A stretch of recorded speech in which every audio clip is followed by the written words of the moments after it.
Hello everyone. Day 957, walking 5 miles per day every single day at age 67 and a half. Just a little housekeeping before I get into today's story. I am not gonna brag about my weight loss every single day on this channel. There's nothing more annoying than people that do that, and I'm not gonna do that. I will give an update on Sunday the 19th, which will be 2 full weeks, and then just, sporadic updates. I'm not gonna do this every single day, just not. To the naysayers out there who are worried about me not taking in enough calories and sodium in soup, thanks, but I think you should study a little bit harder. Fasting has been around a lot longer than the consensus that you need 1,800 calories a day to survive. It's just not true. It's not true. Anyway, today's story is about getting uncomfortable. Really uncomfortable. I got 2 examples. One is right now, and one was yesterday. Right now, when I started walking this morning, it was 53 degrees with the wind blowing. You could probably hear it in the microphone.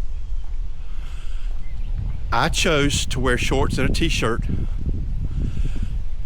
because in order to get that callous mind I talked about earlier, in order to maintain that callous mind, you've got to be uncomfortable. I'm not going to call this suffering. It's a little bit uncomfortable, but it's bearable. And again, I've walked for 957 days. So I know what temperature I can walk at before I start having to add, layers on. I just know.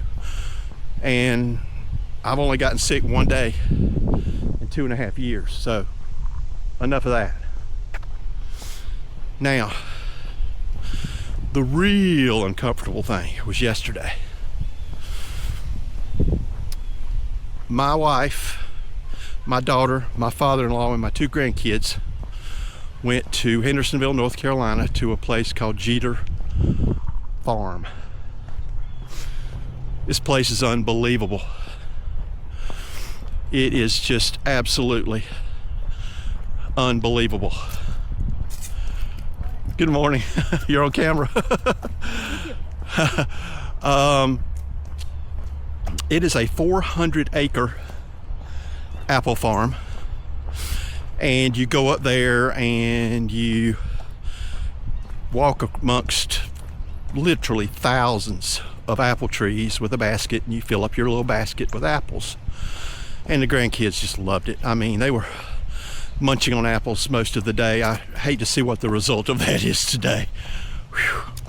Anyway, they also had a barbecue trailer, and I'm real particular about barbecue. And again, I'm not eating hardly anything right now, so I'd made up my mind I wasn't going to eat. So all 3 of them got this huge barbecue sandwich, and it smells so good. I mean, it was unbelievable how it smelled. I wasn't expecting that at an apple farm. I thought, they're buying some frozen stuff, but no, this was real deal barbecue. I don't know where they're getting it from. So my wife sat down with hers, and I got an extra little plate, and I took a tablespoonful of barbecue and a tablespoonful of white mac and cheese. And I ate that as slow as I possibly could. And I'm telling you, it's one of the best things I've ever put in my mouth because I've been so hungry for a week. But that's where I stopped. I did not eat any more than that. And that took an enormous amount of willpower not to walk back over there and get a barbecue sandwich. Now, would it have been the end of the world if I had done that? No. Would I have gained maybe a little bit? Probably, but I can get rid of that. But I chose to keep going forward and not go back to the barbecue trailer. So that was painful. And then we went and picked the apples, and then we came back, and then there's this long line. I think we stood in line for an hour, at least an hour, for a bakery and an ice cream shop.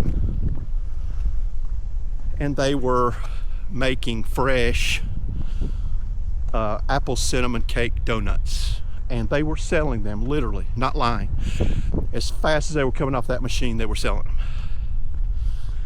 And luckily, I don't like cake donuts, but it was enticing when my wife took a bite of hers, and I'm going, is it good? She said, pretty good. I said, ooh, but I didn't. And then we walked over to the ice cream shop, and everybody got ice cream, kids and my wife, and it's all homemade churned ice cream. Real deal stuff.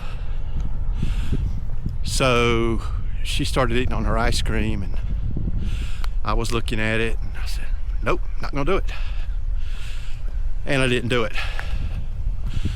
Now, I was getting hungry because I had walked my 5 miles at 5:30 yesterday, and then I put another 5,000 steps on top of that at this apple farm. So getting hungry was it was hungry. And I eat every day at 4 o'clock. That is my witching hour. That's when I eat, usually a bowl of soup. Well, there wasn't gonna be a bowl of soup yesterday, so I had to do something. And one of my favorite places in Hendersonville is a place called Dario. Everybody in North Carolina knows about it. It's just a little drive-in. This is a big drive-in now. And you know, being in the hot dog business in another life, this is one of the best hot dogs I've ever eaten. You get 2 of them in a combo with a huge order of fries. So I asked my wife, I said, can we get a combo and split it? My 0.5 idea that I discussed yesterday, half of an order of food. So I got that hot dog and ate half the fries, and that was my day. My weight hasn't changed. So, you know, oh, and by the way, that hot dog, they take a top split hot dog bun, butter it, and grill the top of it.